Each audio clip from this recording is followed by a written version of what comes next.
네, 여러분, 안녕히 주무셨습니까? 좋은 아침입니다. 우리 임성소 장로님, 새벽 3시일 텐데요, LA가. 새벽을 깨우셨네요.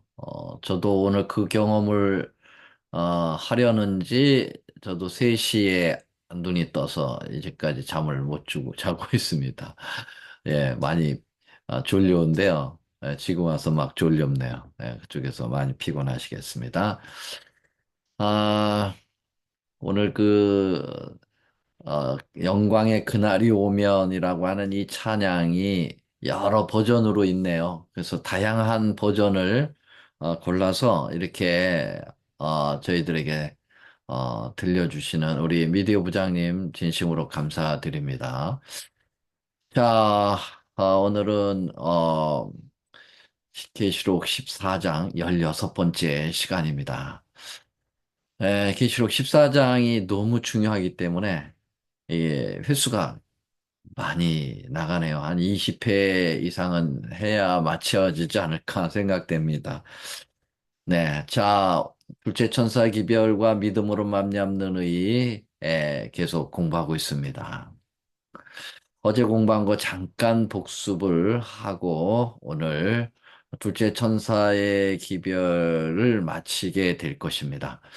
자, 이 둘째 천사의 기별에는 그 네 가지 국면에서 믿음으로 맘잡는 의를 우리가 접근하고 있는데요. 첫째 바벨탑, 그 다음에 두 번째 아브라함과 둘째 천사의 기별, 그 다음에 고대 바벨론과 둘째 천사의 기별.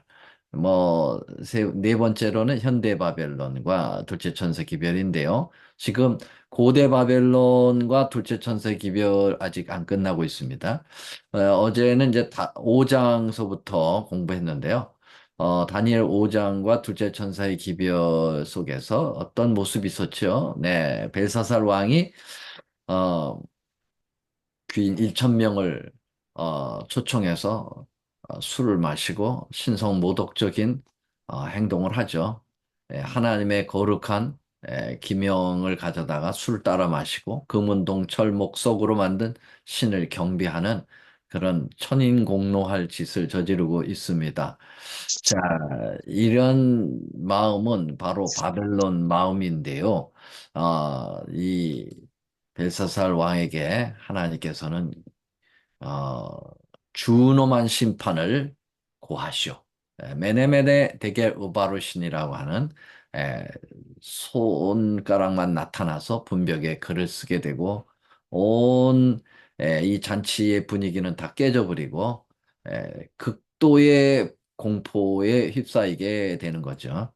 그래서 결국은 다니엘이 불려왔고 다니엘이 이것을 해석을 하면서 이 바벨론 정신이 얼마나 헛된 정신이고 망가진 정신인지를 여기 잘 표현하고 있습니다. 그게 뭐예요? 마음을 낮추지 않고 스스로 높여서 하늘의 주제를 거역하고 그 전 기명을 왕의 앞에 가져다가 이렇게 금은동철 목석으로 만든 찬양하고 이게 다 이제 마귀 정신이죠. 하늘에서 있었던 루스벨의 정신을 너 그대로 따로 하고 있구나. 너는 결국 망해라는 거죠. 그래서 메네 데겔 우바르신이라고 하는 이 하나님의 이 거룩한 준엄한 이 심판의 이거를 어, 다니엘은 주석 설교를 하고 있어요. 그래서 메네라는 말은 어, 그 것을 끝나게 했다라는 말이고 테켈이라는 말은 저울에 달려 부족함이라는 것이고요. 오바르시는 것에서 나라가 나누어지겠다, 망하겠다는 얘기죠. 그래서 벨사살 왕은 결국 탈바벨론에 실패함으로 망하게 됩니다. 사살당하고 맙니다. 죽임을 당했다. 자, 6장에서 그래서 이제 그것은 뭘 의미하냐면요. 바벨론 정신을 버리지 못하면 망한다는 거예요. 무너지면 죽는 거죠, 그 안에. 그래서 나와야 되는데, 에, 그것을 아주 분명하게 요약하여 보여주는 겁니다. 바로 진정한 믿음으로 맘잡는 의, 자신을 죽이고 자기를 낮추고 예수님을 높이고 온전히 하나님 앞에 귀하는 그 정신이 없으면 결국 죽는다라는 거예요. 지금은 자기가 산 것처럼 난리를 치지만 결국은 죽는다라는 것입니다. 자, 다니엘 6장에서는 우리가 뭘 봤죠? 예, 역시 이제 아, 다니엘의 믿음으로 말미암는 의의 정신을 가지고 어, 분명히 바벨론 정신에 맞서고 있는 모습을 보게 됐죠. 사자굴 속에 들어가는 어인이 찍힌 것을 알고도라는 말은 거래하지 않았다는 거예요. 조건화하지 않았다는 거죠. 바벨론 정신은 끊임없이 거래하고 조건화하는 거죠. 그러나 하나님 예루살렘 정신은 에, 무조건적인 하나님의 전적인 은혜를 선물로 주시는 것처럼 우리도 어떤 조건으로 나의 행위로 구원을 이렇게 바꾸는 것이 아니라 전적인 하나님의 사랑으로 우리의 신앙을 구축할 때 그때 우리는 바벨론에서 승리할 수가 있는 거죠. 다니엘이 세 번씩 예루살렘 에, 향하여 창을 열고 기도하죠. 몸은 바벨론에 있지만 정신은 분명히 예루살렘에 있었음을 보여주는 거죠. 사자굴 속에 결국은 들어갑니다. 우리가 이 세상에 살고 있죠. 바벨론적인 그러한 세상에 살고 있지만 몸은 다니엘처럼 바벨론에 있다 할지라도 우리의 마음은 하늘 새 예루살렘 성을 향하여 있어야 되겠죠. 그럴 때 오는 때는 핍박이 있습니다. 사자에게 물려 죽을 수밖에 없는 그러한 상황까지 몰릴 수 있어요. 그러나 오직 믿음을 가진 자는 사자의 입을 막는 거죠. 하나님께서 막을 거예요. 걱정하지 않습니다. 다니엘의 이러한 진정한 신앙으로 예루살렘 정신이 구축될 때 하나님께서는 아, 인류에게 구원의 계획을 발표하십니다. 그래서 70일의 중에서 예수님의 침례받는 사건과 한 일에 동안 나와 있는 십자가의 그 놀라운 예언이 나와 있다는 거예요. 그래서 7일의 절반인 AD 31년 예수님이 십자가에 달려 돌아가실 것이다. 여러분, 우리가 바벨론에서 나올 수 있는 가장 강력한 힘은 뭐죠? 십자가죠.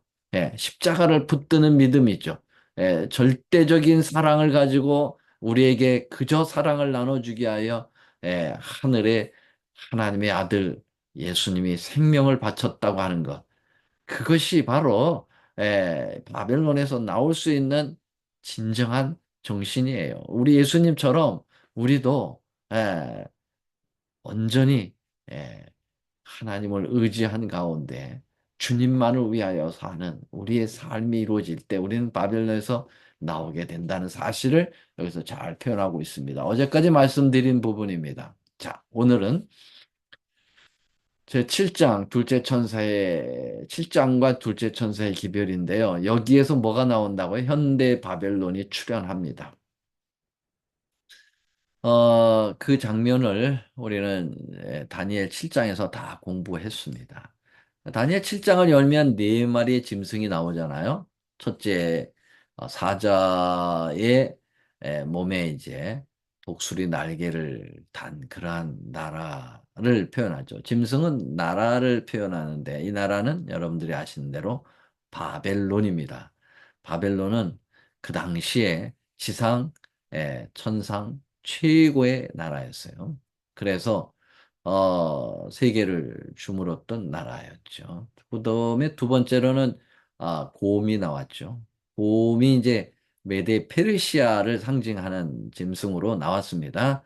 이에 갈빗대 세 개를 물었다는 건 세 나라를 정복하고 아, 이 바벨론까지 정복하고 근동 세력의 완전히 군주로서 장악한 그런 모습을 표현하고 있습니다. 그 다음에 이 세 번째 나온 짐승이 뭐였죠? 표범이었습니다. 표범은 굉장히 날랜 짐승이죠. 그래서 빨리 왔다가 빨리 가는 거죠. 알렉산더가 이끄는 이 페르시아 이 나라가 세계를 점령해 나가는 거죠. 그러다가 정말 빨리 갔습니다. 33세의 나이에 세계를 정복하고 여자와 술에 못 이겨서 습지에 걸려서 결국은 아, 이 알렉산더는 죽고 말고 그 후에 네 장수에 의해서 나라가 사분열됩니다. 그래서 머리가 네 개. 그 다음에 나온 짐승이 말로 표현할 수 없는 무서운 짐승. 우리는 일명 용갈이다 이렇게 했는데요. 열 뿔을 가지고 있었고요. 천리를 가지고 이것은 로마를 표현하고 있습니다. 철의 나라 로마. 그래서 세계를 닥치는 대로 묻어 뜯고 짓밟는 이 무시무시한 짐승으로 표현되었다라는 거예요. 근데 다니엘 7장을 우리가 공부하면서 7장의 핵심은 이 네 마리 짐승의 핵심에 있는 게 아니고요. 이 카메라를 본다고 하면 이제 이걸 크로즈업 하는 것이 어디 부분이에요? 열뿔이죠. 이 열뿔을 유심히 보았다라고 하는 걸 보면은요. 근데 사실 다니엘 7장에서 열뿔도 중심이 아니에요. 그 열뿔 사이에서 나오는 뭐죠? 이 작은 뿔이 사실은 이야기하려고 하는 핵심적인 거거든요. 이 작은 뿔. 자, 그래서 이 작은 뿔의 행태가 바로 바벨론 정신이 가득 들어있는 로마 교황권이라는 거 우리는 공부했습니다. 그래서 작은 뿔의 이 특성이 몰려 있어요. 이 23절, 24절, 26절에. 그래서 이 부분을 특별히 이제 여러분들에게 소개하는 거죠. 예. 이 넷째 짐승은 곧 땅의 넷째 나라인데 이 모든 나라보다 달라서 천하를 삼키고 밟아 부서뜨리는데 바로 이 그 열불 사이에서 일어날 열왕이고 그 후에 또 하나가 일어나는데 이제 그러면서 이 작은 뿔에 만행이 나옵니다. 예, 그는 먼저 있던 자들과 다르고 새 왕을 복종시키고 장차 말로 지극히 높으신 자를 대적하고 성도를 괴롭히고 때와 법을 변경시키고 예, 한때 두때 반때 전성기를 가지는 이 작은 뿔은 로마 교황권이라고 말씀드렸어요. 결국은 이 바벨론이기 때문에 심판이 시작되면 그 권세는 뺏기고 끝까지 멸망할 것이다라는 거예요. 자, 그러면 이것을 믿음으로 맘잡는 의의 차원에서 둘째 천사의 기별로 접근해 봅시다. 자, 작은 뿔이 가지고 있는 바벨론 특성. 우리가 이 세 천사의 기별을 대외적으로 이제 전한다고 하면은 이 둘째 천사의 기별에서는 어떤 것을 전하겠습니까? 네. 바로 이 바벨론인 교황권에 속지 말고 또 이 교황권이 이제 그 베풀어 놓은 그 독주에 취한 일반 개신교, 타락한 개신교에서도 머물지 말고 거기서부터 나오라라는 게 우리가 그 대외적으로 전하는 세 천사의 기별의 둘째 천사의 기별이죠. 근데 우리는 지금 믿음으로 맘잡는 의와 함께 연결을 하고 있기 때문에 이 세 천사의 기별이 대내적으로 바로 우리 교회 그리고 내 자신에 적용을 해봐야 된다고 하는 사실이에요. 우리는 몸은 에, 예루살렘에 있지만 에, 마음은 바벨론적인 신앙을 가지고 있을 수 있다는 거죠. 그 이 작은 뿔의 특성에서 그것을 보여줄 수 있다는 거예요. 여러분, 그걸 잘 우리가 적용을 해야 될 것입니다. 자, 첫째, 넷째 짐승에서 나온다고 그랬잖아요. 우리 일반적 대외적으로는 이것을 어떻게 봐요? 제국 로마에서 교황 로마가 시작됐다는 거예요. 넷째 짐승이 바로 그 용가리, 천리를 가지고 정말 닥치는 대로 물어뜯고 잔인한 그 로마 제국에서 결국은 누가 나와요? 교황 로마가 나와요. 우리가 아시는 대로 콘스탄티누스에 의해서 기독교가 공인되죠. 제국 로마의 황제 콘스탄틴이 이 교회를 받아들이고 그리고 이제 핍박에서 자유를 주면서 거기서 살짝 올라온 종교적 단체 바로 로마 교황권입니다. 자, 여기에서 우리는 무엇을 내적으로 우리의 교회 그리고 내 자신으로 적용을 해야 될까요? 여러분, 우리는 교회 안에서 바벨론 정신을 가지고 있는데 그게 뭡니까?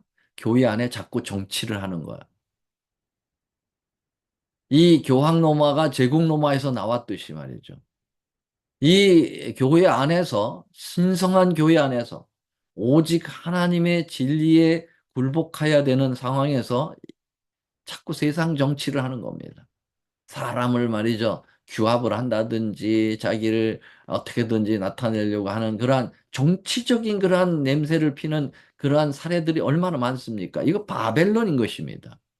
또 내 안에 개인적인 것을 봅시다. 내 안에 정말 예수님만이 오직 나의 신앙의 지주가 되셔야 되는데 자꾸 예수님 아는 세속적인 것이 나의 어떤 그 신앙의 지주를 만드는 거죠. 예. 그래서 예를 들면 직분이라든지 아니면 가문이라든지 예. 어떤 이런 걸 통해서 어, 내 신앙을 대신하려고 하는 태도. 이게 바벨론 정신입니다.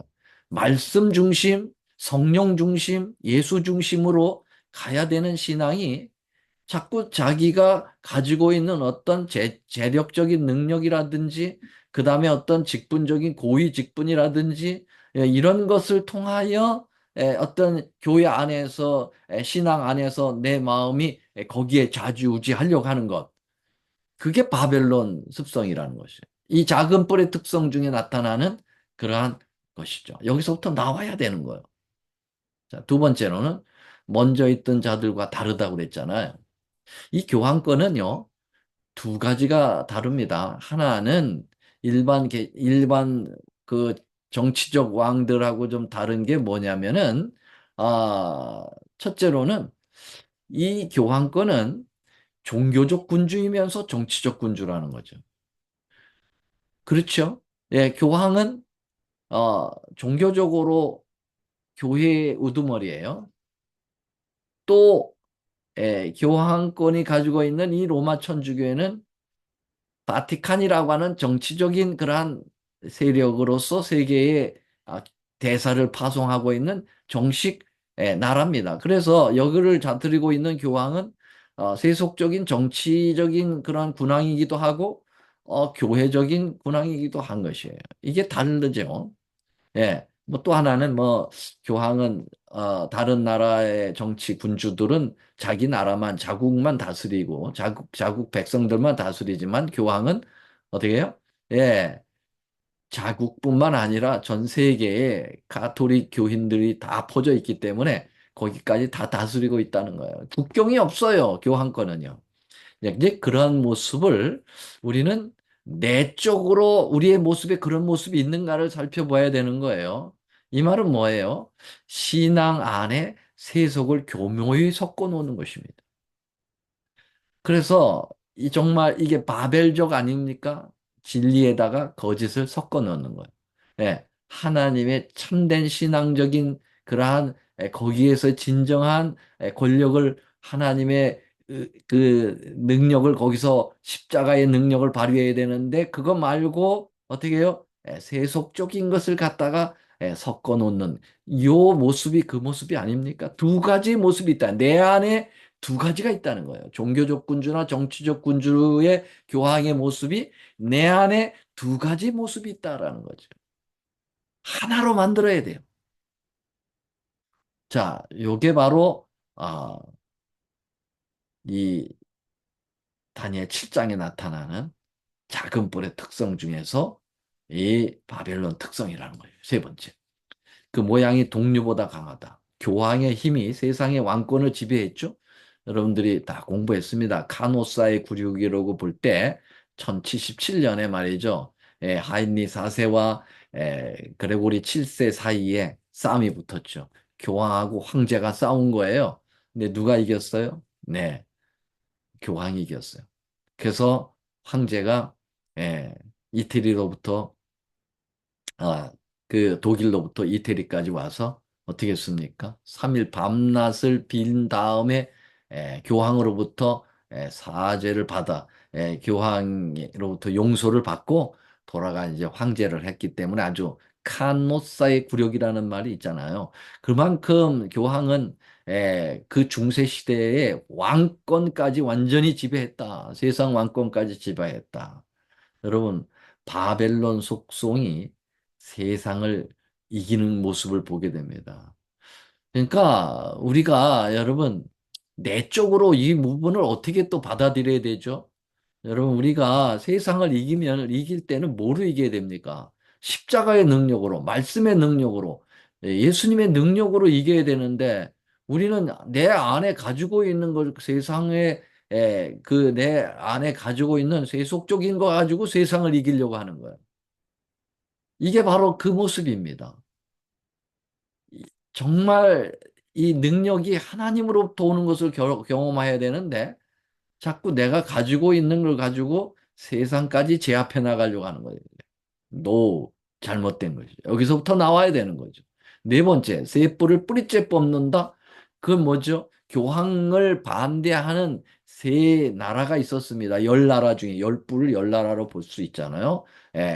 그 중에 이제 동고투, 헤룰리, 그다음 반달 이 세 족속들이 나라들이 개토릭이 가지고 있는 삼위일체를 부정하고 있었지요. 그래서 그 나라를 제압합니다. 완전히 뿌리째 뽑아버려요. 이 바벨론 속성이 어떤 속성이냐면 반대 세력이 참신앙의 근원을 공격하는 거예요. 네. 그래서 정말 이 내 안에 있는 이 바벨론적인 그러한 세속적 생각, 참신앙의 그러한 것이 아닌 그런 걸 가지고 참신앙의 근원적인 것까지 뿌리째 뽑으려고 하는 그 정신. 이게 우리 안에 있다는 거죠. 여기서부터 나오라는 거예요. 자, 그다음에 다섯 번째인데 여섯 번째로 나왔네요. 다섯 번째, 말로 지극히 높으신 자를 대적한다.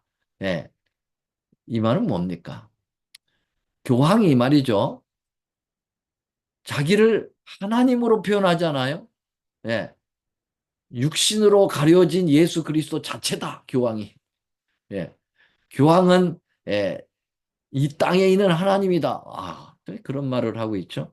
예, 데살로니가 후서 2장에 그 부분을 분명히 예언하고 있잖아요. 완전히 말로 하나님을 대적하는 거, 하나님의 영광을 가로채는 거예요. 하나님만이 가지고 있는 보좌에 접근해 가지고 자기가 그 자리에 앉으려고 하는 거죠. 이게 바벨론 정신 아닙니까? 그게 바로 내 안에 있다니까요. 내가 하나님이 받을 영광을 다 갉아먹고 있는 거예요. 아주 교묘하게. 예. 포장해서 하나님을 높이는 것 같이 하면서 자기를 높여요. 그런 게 얼마나 많습니까? 네. 그는 뭐 제가 이렇게 얘기한다고 해서 저는 거기에 제외됐느냐? 아니에요. 저도 어떻게 보면은 깜빡하면은 하나님의 영광을 교묘하게 가리우고 내 자신을 드러내는 때가 얼마나 많았는지 정말 회개하고 돌아서야 돼요. 지도자나 평신도나 이런 모습들이 너무 많아요. 세천세 기별을 공부해야만 이런 분별력이 있습니다. 이런 분별력 없으면은요, 다 속아 넘어가는 거예요.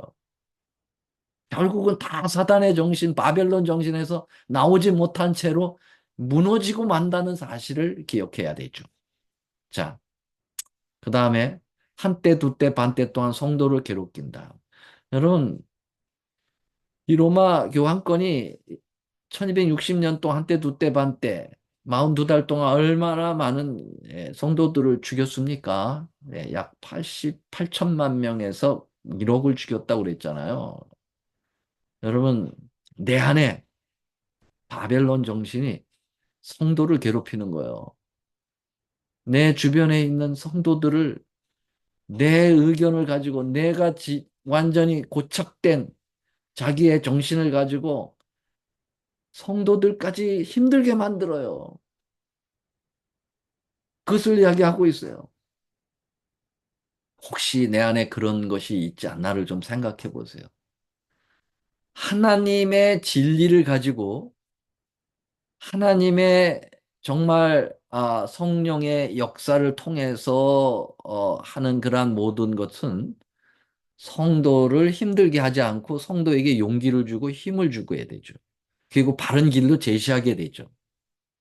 그런데 여러분 성령의 지배를 받지 않는 이러한 바벨론적인 예, 신앙 안에 잠재되어 있는 이러한 개인적인 어떤 강력한 그 고집, 자기의 그냥 자기 복음, 지가 복음 이걸 가지고 이렇게 하면요 옆에 있는 성도들이 너무 괴로워요. 그리고 이러한 바벨론 정신은 성도들을 칭찬해주고 용기를 주는 게 아니라 계속 정죄해요. 자기가 잘못했음에도 불구하고 남을 정죄해. 이게 바벨론 정신이에요. 이게 작은 뿔 정신이에요. 여기서부터 나와야 돼요. 여러분, 교황권 타락한 개신교를 정죄하기 전에 먼저 내가 내 자신을 바로 봐야 되죠. 내 안에 이 작은 뿔의 정신이 있는가를. 이게 둘째 천사의 기별입니다. 믿음으로 말미암는 것이. 자, 때와 법을 변경하는 거 마지막. 이제 이건 뭘까요? 이 사탄, 이 저기가 교황권이 여러분 때와 관계된 시간 타임과 관계된 계명, 넷째 계명을 변경시켰잖아요, 일요일로. 그게 내 안에 혹시 그런 정신이 있느냐 이거죠. 하나님의 계명보다 자기의 뜻을 관철시키는 일이 얼마나 많으냐. 계명은 다 집어치우고, 그냥 말로만 계명 지킨다고 하고, 그냥 자기의 생각을 더, 자기의 의지를, 자기의 주관을 더 관철시키려고 했던, 그리고 하나님의 계명을 그렇게 변경시키려고 하는 그런, 뭐, 우리가 문자적으로는 뭐, 안식일을 일요일로 변경시키거나 뭐, 다르게 하진 않지만, 여러분, 내면에 숨어 있는 이 바벨론 정신이, 하나님의 원칙을 살짝 바꿔나가는 거죠. 이게 뭡니까? 작은 뿔의 바벨론 특성이에요. 그래서 이 일곱 가지 중에 분명히 내 안에 이런 거 많이 있습니다. 이거 발견하고 갔어야 돼요. 무너집니다.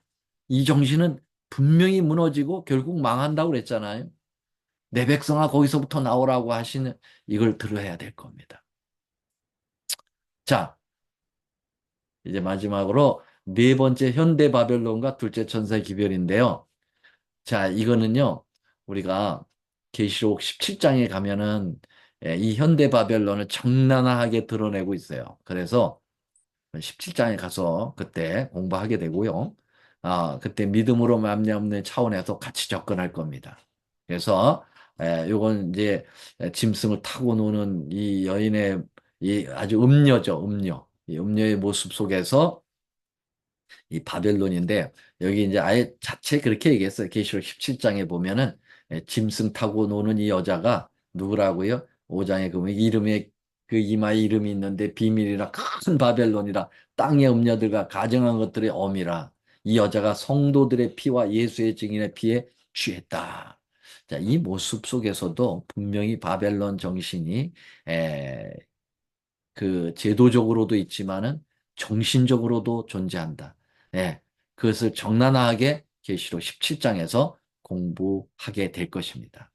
자, 오늘 제가 빵단으로 가야 되기 때문에요. 여기서 빨리 마쳐야 되겠습니다. 오늘은 여기까지 마치겠습니다. 잠깐 기도하겠습니다. 사랑의 아버지 하나님, 우리는 정말 세천사의 기별을 통해서 이렇게 내 마음속에 교묘히 감춰져 있고 자기도 깜빡깜빡 속고 남도 속이는 이 바벨론 정신, 이 자글픈 정신이 내 안에 있다는 거 정말 이 기별을 통하지 않으면 분별할 수 없도록 되어 있는 이것을 우리 주님께서 말씀해 주시니 감사합니다. 주님, 우리가 이곳으로부터 나오게 도와주시옵소서. 아직 늦지 않았습니다. 주님, 주님 오시기 전에 우리가 이거 분명히 해결하도록 도와주시옵소서. 예수님의 이름으로 간절히 기도드리옵나이다. 아멘.